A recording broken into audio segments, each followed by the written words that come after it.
मेहरबा and welcome to Ilyan al Karim in conversation. हमारी आज की गेस्ट हैं नुसरत सहर अब्बासी। अ, नुसरत आंटी, मुझे पता है कि हमने काफ़ी बार शेड्यूल करने की कोशिश की है इंटरव्यू को, लेकिन हो नहीं पाया है अलग अलग वजूहात की वजह से। लेकिन आज हम साथ में, so thank you very much कि आपने टाइम निकाला इंटरव्यू के लिए। कैसी हैं आप? मैं ठीक हूँ, अल्लाह का शुक्र। बेटा आप ठीक है? मैं बिल्कुल ठीक हूँ, अल्हम्दुलिल्लाह। नुसरत आंटी, मेरा आपका ताल्लुक जीडीए से है, जनरल डेमोक्रेटिक अलायंस। लेकिन सिंध में पीपल्स पार्टी का हमेशा से स्ट्रॉन्ग होल्ड रहा है, तो आपने जेडीए को क्यों चूज किया? अच्छा बेटा, अब थोड़ा सा मैं क्लियर कर लूँ कि जीडीए है, ये एक अलायंस बना था। ठीक है, जो इलेक्शन हुए थे इससे पहले एक अलायंस बना था, तो ग्रैंड डेमोक्रेटिक अलायंस। लेकिन मेरी जो एक्चुअल पार्टी है वो पाकिस्तान मुस्लिम लीग है। फंक्शनल है। जी। और मैं तकरीबन 20-22 सालों से उस पार्टी से वाबस्ता हूँ। तो ओके। जो दो टेन्योर मेरे एमपीए के गुजरे हैं, उन दोनों टेन्योर्स में मैं पीएमएलएफ से एमपीए थी। लेकिन उसके बाद एक अलायंस बना पीर साहब पागारो की सरपरस्ती में, और उस अलायंस के तहत फिर दूसरी पार्टियां भी हमारे साथ अलायंस बनाया उन्होंने। उसके बाद फिर हमारा जो एमपीए का ये इलेक्शन हुआ, उसमें फिर मैं मेरे साथ जितने भी 14 एमपीएज जी। हैं वो और एमएनएज हैं, वो जीडीए के कहलाएंगे। अब ये ओके। सिर्फ इलेक्शन तक का अलायंस था। इसके बाद ये जब खत्म हो जाएगा टेन्योर, तो फिर ये वापस पीएमएलएफ बन जाएगी। ओके। अच्छा। और आपने पीएमएलएफ को फिर क्यों चूज किया पीपल्स पार्टी के ओवर? बेटा, पीएमएलएफ इसलिए चूज किया क्योंकि मेरा जो ताल्लुक है वो अब्बासी फैमिली से है। और मेरे जो ससुर थे, जो कि मैं शादी से पहले बिल्कुल सियासत से दूर थी, बिल्कुल मेरी अच्छा। पूरी फैमिली में सिर्फ मेरी मदर थी जो थोड़ा बहुत उन्होंने पीपल्स पार्टी के साथ काम भी किया था, और बेनजीर के साथ उनका काफी करीबी था और उन्होंने कुछ काम किया। लेकिन चूंकि मैं शादी होके जिस फैमिली में आई, उस फैमिली में मेरे जो ससुर थे वो मुस्लिम लीगी, अच्छा। और उन्होंने पीर साहब पगारों के साथ उनकी बहुत गहरी दोस्ती, बहुत पुराने माशाल्लाह दोस्त रहे। तो फिर मैं जब उनको उनको एक बहू चाहिए थी, क्योंकि वो खुद भी बहुत बड़े नामी गिरामी एडवोकेट, तो जी। उनको एक बहू एडवोकेट चाहिए थी। तो मैंने उस वक्त वकालत कंप्लीट की थी। फिर ओके। मेरा रिश्ता आ गया, तो फिर मेरी शादी इस फैमिली में होके आई, तो फिर मैंने वकालत शुरू की, यानी अपने ससुर के साथ। और मेरे शौहर भी एडवोकेट थे, तो हमने मिलकर ये शुरू किया प्रोफेशन। इसी दौरान फिर मेरे ससुर ने मुझे एडवाइस किया कि माशाल्लाह आप बहुत अच्छा आर्गुमेंट भी कर रही हैं, और आपका मुझे नजर आ रहा है कि सियासी आगे जाके आप कुछ करोगी, तो मेरा दिल है कि आप सियासत ज्वाइन करें। फिर अच्छा। उनके कहने पर मेरी मुलाकात हुई मरहूम पीर साहब पगारो, शाह मर्दाना शाह, जो अभी इस दुनिया में नहीं है। फिर उनके साथ मुलाकात हुई। फिर उसके बाद मैंने पार्टी ज्वाइन की, पाकिस्तान मुस्लिम लीग फंक्शनल। तो इस तरह अच्छा। मेरा इस पार्टी से ताल्लुक हुआ। उसके बाद फिर कई मौके ऐसे आए, ऐसा नहीं है कि मुझे दूसरी पार्टियों ने अपनी पार्टी में दावत ना दी हो। अल्लाह का शुक्र है, पहले ट्रेनर में ही मेरा नाम बन गया था, मैंने बड़ी मेहनत की थी असेंबली में। तो फिर पीटीआई की तरफ से भी मुझे दावत हुई, दी गई, पीपल्स पार्टी की तरफ से भी काफी। लेकिन अल्लाह का शुक्र है कि मैं अपने उस पर कायम रही, कि जिस पार्टी ने मुझे रिस्पेक्ट दी है, इज्जत दी है, और बिल्कुल। मेरे ससुर ने पीर साहब पगारों के साथ जो एक कमिटमेंट थी, तो मैंने अपनी पार्टी छोड़ी नहीं। और ये मेरा तीसरा टेन्योर है, मैं वाह। कंटिन्यूसली पाकिस्तान मुस्लिम लीग फंक्शनल से लड़ा। अच्छा। अच्छा, नुसरत आंटी, कुछ टाइम पहले सिंध असेंबली के फ्लोर पे आपके साथ बदतमीजी की गई थी, और उसके बाद आपने जो चादर उड़ाने वाली ट्रेडिशन है उसकी रिस्पेक्ट में इस चीज को जाने दिया था। मगर ये पूरी दुनिया ने देखा होते हुए, क्योंकि ये लाइव ट्रांसमिट हो रहा था, तो क्या इसके बाद कोई गवर्नमेंट ने ऐसा स्ट्रिक्ट एक्शन लिया कि खवातीन असेंबली में महफूज फील करें? नहीं बेटा, गवर्नमेंट लेवल पर ऐसा तो कोई एक्शन नहीं लिया गया। हाँ, हाँ, ये आपने सही कहा कि मेरे मुझसे पहले भी ऐसा नहीं है कि मेरे साथ पहली बार किसी बिल्कुल। असेंबली की मेंबर के साथ ऐसा हुआ हो। नेशनल असेंबली में श्री मजारी के साथ हुआ, उनको ट्रैक्टर ट्रॉली और ऐसी बहुत सारी दूसरी खवातीन के साथ इस तरह के जुमलेबाजी की गई। लेकिन जब सिंध असेंबली में मेरे साथ इस किस्म की बदतमीजी की गई, बल्कि बहुत ही बुरे अल्फाज से मुझे हिरासा करने की कोशिश की गई। लेकिन उस वक्त और खवातीन को भी किया जाता था, लेकिन मैंने स्टैंड उठाया। मैंने कहा अगर मैं भी चुप रही तो फिर आने वाली हमारी बच्चियां जो असेंबली में आएंगी वो भी फिर इसी तरह चुप करके सहती रहेंगी। तो फिर मैंने स्टैंड लिया था और मैंने कहा था जब तक इसको रिजाइन नहीं करवाएंगे या ये माफी नहीं मांगेगा, मैं किसी सूरत में इसको माफ नहीं करूंगी और मैं असेंबली में अंदर नहीं आऊंगी। और फिर मैंने बाहर प्रेस में भी आपने देखा होगा कि मैंने फिर पेट्रोल भी उठा लिया था, और क्योंकि किसी सूरत उस तरफ से झुकाव नहीं आ रहा था। फिर जब बिलावल जरदारी तक और इनकी लीडरशिप तक ये बात पहुंची तो फिर उसको उन्होंने, और मीडिया में इस कदर ये बात फैल गई कि पीपल्स पार्टी के एक मिनिस्टर ने एक खातून की इस कदर इंसल्ट किया और हरासा करने की कोशिश की है, पूरी दुनिया में तकरीबन ह्यूमन राइट्स एकदम से उठ गई थी। तो फिर आखिर उसे झुकना पड़ा और उसने बाकायदा उसने तो मेरे खैर पैर पकड़े थे, वो मेन स्क्रीन बंद कर दी गई थी ताकि मीडिया तक वो ना पहुंच सके, लेकिन एक चैनल ने वो वीडियो रिकॉर्ड कर ली थी, वो कहीं पड़ी है मेरे पास। बहरहाल फिर उसने चादर पहना के, और फिर मैंने भी फिर इस पर अपनी पार्टी लीडरशिप की एडवाइस ली। फिर उन्होंने भी कहा कि अब इससे बढ़कर और क्या हो सकता है कि अगर मैं माफ ना करती और वो मुझे चादर पहना रहा था, मैं चादर उठा के फेंकती, तो हमारे सिंध की रिवायत का बहुत बुरा एक सिलसिला हो जाता कि एक अगर माफी मांग रहा है, चादर उड़ा रहा है, तो फिर उसको माफ कर देना चाहिए। लेकिन वो ढीठ लोग उसके बाद भी अपनी बदतमीजियां करते रहे। लेकिन बहरहाल ये माइंड सेट की बात है जो बहुत मुश्किल से चेंज होता है।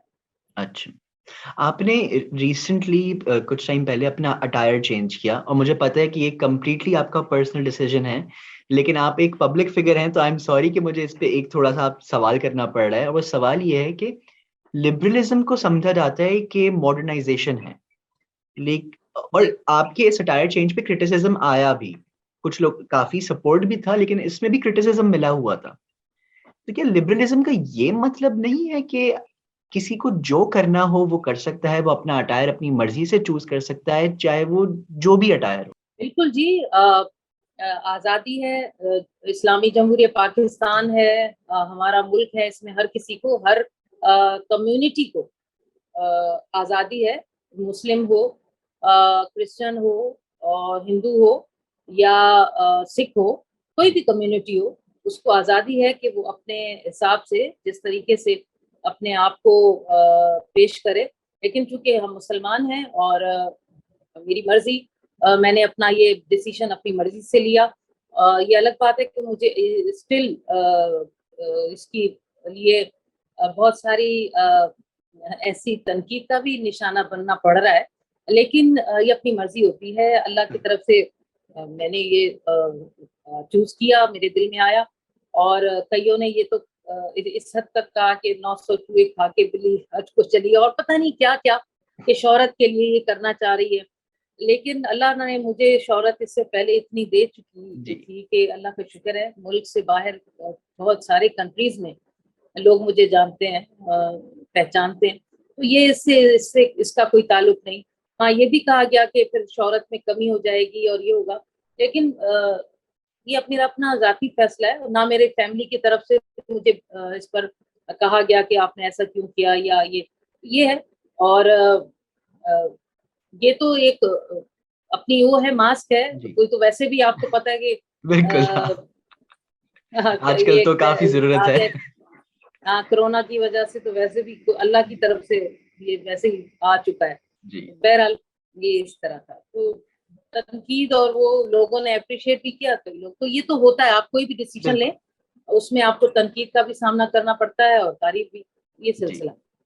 अच्छा नुसरत आंटी, आप एक काफी सीनियर पॉलिटिशियन हैं, आप काफी टाइम से पॉलिटिकल एनवायरनमेंट में रही हैं, लेकिन हमारी जो यूथ है, मेरी जनरेशन, हम इतना तंग आ गए हैं पॉलिटिक्स से, हमें पॉलिटिक्स इतनी नहीं पसंद है कि हमने उससे रिलेटेड कोई भी डिस्कशन करना या पॉलिटिक्स के बारे में कुछ भी देखना पूरी तरह से छोड़ दिया है।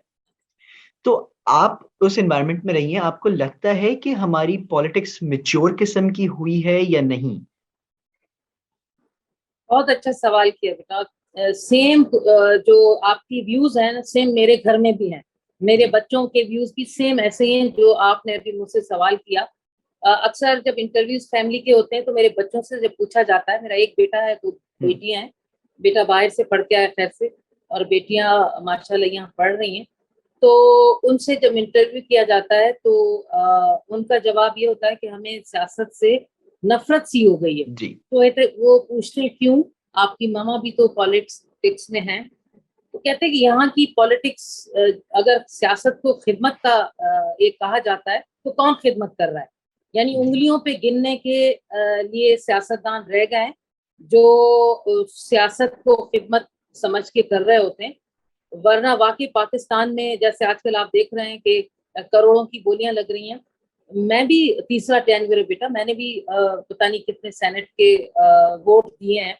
तो ये खरीदो फरोख्त होती है, और ये झूठ बोला जाता है कि मैं अपने जमीर का के तौर पर दे रहा हूँ और मैं कोई नहीं, ये हो ही नहीं सकता।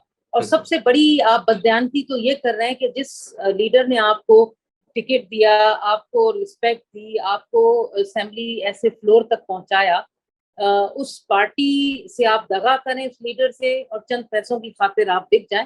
तो और फिर जो एमपीज, एमएनएज, जो सेनेटर्स होते हैं ना, इनका काम ये नहीं होता है कि आप जाकर अपने हलकों की नालियां बनवाएं, सड़कें बनवाएं, वहां जाकर बैठकर आप बड़ी अरबों की स्कीमें लें, फिर उसमें से ज्यादा पार्ट आपकी जेब में चला जाए, बाकी थोड़ा सा दिखाने के लिए वहां हल्की फुल्की काम की किताबों में आ गई। तो ये जो चीज है ना, ये चीज बहुत खराब कर दिया सियासत को। और जो हमारा लोकल बॉडी सिस्टम है वो इसीलिए फेल है कि यहाँ पर वहाँ लोकली बंदों को उनका हक नहीं दिया जाता। ये उनका राइट है कि वो, दुनिया में आपको पता है सारे ममालिक, जितने भी तरक्की याफ्ता ममालिक हैं, वहाँ लोकल बॉडी सिस्टम कामयाब है। निचली सतह पर लोग, और जो एमएनएज और असेंबलीज के मेंबर्स होते हैं, उनका काम ही सिर्फ लेजिस्लेशन है, कानून साजी करो और बस। यहाँ पर तो आपको पता है कि कानून साजी हो भी रही होती है तो लेजिस्लेटर को पता ही नहीं होता कि जो इसमें कानून पास हो रहा है इसमें कितने क्लॉजेस हैं, इसमें क्या क्या चीजें आ रही हैं, इस कानून का आगे क्या इम्पैक्ट होगा। तो बेचारे आइज और नोज तक ही महदूद रह जाते हैं। तो ये भी हमारी बदकिस्मती है कि जो कानून पास हो रहा है वो लेजिस्लेटर को या वहाँ बैठे हुए एमपी एमएनए को पता ही नहीं होता है। उसे सिर्फ ये होता है कि मुझे इस पर आइज करना है या नोज करना है। तो ये बहुत सारी बदकिस्मतियां हैं कि सियासत में इस तरह की चीजें आ चुकी हैं जिसकी वजह से, और करप्शन सबसे मेन चीज बेटा, करप्शन तो जो जो मैंने खुद अपनी आंखों से, मैं आपको बता रही हूँ कि मैंने आंखों से देखा जब मैं पहली बार एमपीए बनी। तो इसी सिंध असेंबली में आज जितने भी मैं पीपल्स पार्टी के देख रही हूँ एमपीए या दूसरी पार्टियों से भी, जो एक छोटी सी गाड़ी में आया करते थे, आज तीसरी बार जब मैं एमपीए बनकर इस टाइम पीरियड को क्रॉस कर रही हूँ तो मैंने उनके आगे पीछे 10-10 गाड़ियां देखी हैं, उनका लाइफ स्टाइल चेंज होता देखा है, उनकी बाहर जायदादें जो बताते हैं, जाते हैं लंदन और अमेरिका रहने। तो फिर अवाम का भी इसमें हमें कसूर नजर आता है कि जब आप अपने हलके में, आपको पता है कि ये बंदा जिसको मैंने वोट दिया था, इसका तो यहाँ पर ये छोटा सा घर था, बड़ा ईमानदार था, इसके बाद जब ये गया है तो पलट कर वापस नहीं आया, आया है तो इसकी जिंदगी में इतनी तब्दीलियां, और हमारे जिंदगी में कोई तब्दीली नहीं आई। मैं वैसे का वैसा हूँ, यानी वोटर वैसा का वैसा, वोट जिसको वोट मिला है उसकी तो जिंदगी में इस कदर तब्दीली कि वो, उसके बच्चे भी बाहर अयाशियां कर रहे हैं और इतनी जायदादें बन गई। तो बेटा ये सियासत तो नहीं है ना हमारी, इसको तो खिदमत नहीं कहते ना। इसका मतलब है अपनी खिदमत करो, अवाम को बेवकूफ बनाते रहो, और अवाम है कि बने जा रही है, बेवकूफ बने जा रही है। और इस हद तक के एक प्रोग्राम में किसी से पूछा गया, अवाम से कोई इंटरव्यू में, कि भाई आपके हल्के में जो है जीत के जाता है तो आप हमेशा उसी को देखते हैं वोट, लेकिन अभी मैं आपके सामने स्कूल में खड़ा हूँ, यहाँ तो गधे बंधे हुए हैं, यहाँ तो गधे बंधे हुए हैं। तो उसने कहा कि जिसको हम वोट देते हैं वो अगर कहेगा कि इस गधे को वोट दो तो मैं इस गधे को भी वोट देने के लिए तैयार हूँ। तो ये माइंड सेट है बेटा हमारा कई हलकों में, कई जगह पे। तो आवाम जब तक बाशऊर नहीं होगी ना जी, तब तक वो यूनिटी जब तक नहीं होगी तब तक कोई हम चेंज नहीं देख सकते हैं। आप इतने टाइम से पॉलिटिक्स में रही हैं, तो क्या आपका प्लान अभी भी पॉलिटिक्स में ही रहने का है या कोई शिफ्ट का आपका प्लान है? क्योंकि पॉलिटिक्स में गेम अब इतना डर्टी हो गया है कि काफ़ी लोग हैं जो पॉलिटिक्स को छोड़ देना चाहते हैं, कहते हैं बस हमें इसमें नहीं रहना। देखो इलियान बेटा, अगर अल्लाह का शुक्र है, आप जानते हो मुझे और पूरा पाकिस्तान से बाहर लोग नुसरत सहर अब्बासी को जानते हैं कि उसने कभी अपने जमीर का सौदा नहीं किया। तो अगर मैं और मेरे साथ ऐसे बहुत सारे हैं, ऐसा नहीं कि मैं अकेली हूँ, इसी जी असेंबली में और भी ऐसे लोग हैं, और बाकी असेंबलीज, चारों असेंबली में, नेशनल असेंबली में, सेनेट में ऐसे लोग ईमानदार हैं जिसकी वजह से सियासत अभी चल रही है, ये मुल्क बिल्कुल। चल रहा है। इसकी इसकी इसकी इसकी जड़ें अभी अल्लाह का शुक्र है मजबूत है, और ये तरक्की करेगा। तो अगर जी इस तरह सब मायूस होकर सियासत छोड़ देंगे, तो मुझे बताओ, क्या ऐसे लोगों के लिए फिर सियासत छोड़ दी जाए जो सिर्फ और सिर्फ बाप, फिर बाप के बाद बेटा, बेटे के बाद फिर बेटा, जो बाहर से पढ़ के आया है, उसको पता जी है ऑक्सफोर्ड से पढ़ने के बाद भी मैं मुझे सियासत ही करनी है, तो वडेरे का बेटा, बेटे का बेटा, बेटे का बेटा, और ये हम आंखों से देख रहे हैं। जी मैं इसी असेंबली में मैंने बाप को भी देखा, इसी असेंबली में मैंने उसके बेटे को देखा, उसके बाद मैं उसके बेटे को देख रही हूँ, यानी वाह। तीसरी नस्ल चल रही है इस असेंबली में। तो क्या दूसरों का हक नहीं है? क्या बिल्कुल। हक इसलिए नहीं है कि उसके पास पैसा नहीं है? मैं अगर रिजर्व सीट पे तीसरी बार आ रही हूँ तो क्यों आ रही हूँ? क्या मेरा हक नहीं है कि मैं जनरल सीट पर आऊं? लेकिन जी मेरे पास इतने करोड़ नहीं है, खरबों रुपए नहीं है कि मैं आकर इलेक्शन लड़ूं। और लोगों को पैसा पैसा खिलाते हैं ना, जी हाँ। पैसा खिलाते हैं तभी तो आकर वो वोट खरीदते हैं, और फिर तो ये सियासत तो हमसे नहीं होगी। तो जी यही चीज है कि अगर एक ईमानदार शख्स जो मुल्क को ठीक करना चाहता है, अपने इलाके को ठीक करना चाहता है, ये एक ईमानदार खातून, तो वो कैसे इलेक्शन जीते? क्योंकि उसके पास इतना पैसा नहीं है बिल्कुल। कि वो इस तरह इलेक्शन जीते। हमारे यहाँ जिसके पास खरबों रुपए होंगे वो ही हमेशा जीतता रहेगा, फिर उसका बेटा, फिर उसका बेटा, फिर उसका बेटा, जी हाँ। तो ये हालात। अच्छा नुसरत आंटी, आप एक काफ़ी फैमिली ओरिएंटेड पर्सन हैं, तो कितना मुश्किल है आपके लिए या कितना मुश्किल होता है किसी के लिए भी पॉलिटिक्स और फैमिली लाइफ को हैंडल करना? और आपने इसे किस तरह से हैंडल किया? बहुत मुश्किल है, बहुत मुश्किल है हर खातून के लिए जो घर से बाहर किसी भी प्रोफेशन में, पायलट हो या किसी ऑफिस में काम कर रही हो या किसी माचिस की फैक्ट्री में काम कर रही हो या सियासत में हो, हर खातून के लिए बहुत मुश्किल होता है कि वो बाहर भी निकले, बाहर भी काम करे और फिर घर भी संभाले। लेकिन वही खातून अपने प्रोफेशन में कामयाब रह सकती है और अपने घर वालों को भी खुश रख सकती है, अपने बच्चों को, अपने हस्बैंड को, जो बैलेंस रखे। अगर वो बैलेंस नहीं रखेगी, जैसे अगर मैं हूं, मैं अगर आपको बता दूं कि अगर किसी बात पे मेरे हस्बैंड नाराज हो जाते हैं और मुझे कह देंगे कि मुझे नहीं पसंद आपका पॉलिटिक्स में रहना, तो आप जी यकीन माने मैं दूसरे दिन सियासत छोड़ दूंगी। क्योंकि मेरे लिए प्रायोरिटी पहले मेरा घर है, मेरे बच्चे हैं, उसके बाद फिर बाहर सियासत है। लेकिन अल्लाह का शुक्र है कि मेरे हस्बैंड और मेरे बच्चे इतने कोऑपरेटिव हैं, और अल्लाह का शुक्र है बाकी भी ऐसा होता है, खवातीन के साथ कोऑपरेशन हो ही जाता है, जी क्योंकि जो बैलेंस करके रखना चाह रही होती हैं। क्योंकि इसमें अपनी घर नहीं होती, मैका भी हो जाता है, इन लॉज भी हो जाते हैं, सबको बिल्कुल। देखना पड़ता है, गमी भी देखनी होती है, खुशी भी देखनी होती है। इन तमाम चीजों को देखकर, साथ देकर चलना है बहुत मुश्किल। औरत को कहते हैं बड़ी कमजोर है, ये किसी काबिल नहीं है, इसके तो घुटनों में अकल है, ये तो इस फैसला साजी की इसमें तो कोई है ही नहीं ताकत। तो बहुत सारी चीजें सुनने को मिलती हैं, असेंबली के फ्लोर पर भी बड़ी ऐसे जुमले हमें सुनने को मिले कि इनको तो बस रिजर्व सीट पर आ जाती हैं और इनको तो कुछ वोट तो लेती नहीं है लेकिन आ जाती है। लेकिन आपने देखा होगा सबसे ज्यादा खवातीन लेजिस्लेशन में हिस्सा लेती हैं, सबसे ज्यादा जी असेंबली में काम कर रही होती हैं।